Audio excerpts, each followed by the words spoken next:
was coming home from the eating disorder unit because I'd put on enough weight to do so, and my mum rang me and said, you know, when are you arriving home? And I said, oh, I don't know, because I've got a lift today, so I'm not on the train. I was coming back from Sheffield, and then one of my best mates texted me and was like, hi Jem, like, really looking forward to seeing you, when are you back? And I was like, I don't know, how long's a piece of string? We're going down like the motorway, like anything could happen. And then mum rang me again and was like, are you near home yet? And I was like, bloody hell, like, everyone's excited about seeing me today. And then I got home, and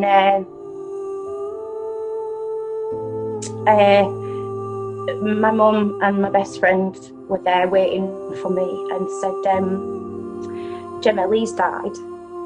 And Lee was my first ever boyfriend at 7 years old. He gave me a peck on the cheek. And I was like, I don't know what you mean. And he said, oh, he's killed himself. And I remember just not being able to get my head around it for such a long time. But when it came to the funeral, I remember mum, I was allowed to go to the funeral, the unit let me out, but it was on the provision that mum came with me, which I wouldn't have any other way because she's my rock. And I remember being sat next to her at the funeral and watching all the lads that I'd grown up with, my best mates, sat next to each other sobbing, like 20-year-old lads sobbing. But then when I looked to my right, there was Lee's mum and his stepdad and his sister and his new baby sister, broken. And I just remember thinking, I'm doing this to my parents and my family, but I'm doing it much slower and in front of everyone. And that was the turning point for me.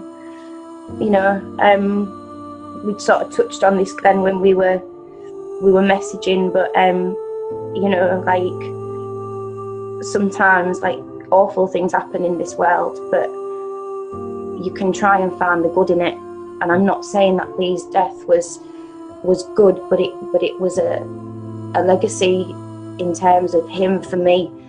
And the last words that he said to me was, stop wasting your life, Jem. And he knew what he was going to do. You know, it all makes sense now, because I'd seen him the weekend before. But it was at that point that I started to think, right, an eating disorder is not about me having any form of control over my life. You know, I used to liken it to, well, if I can't control or deal with what people are saying or doing to me, I can control what goes inside me.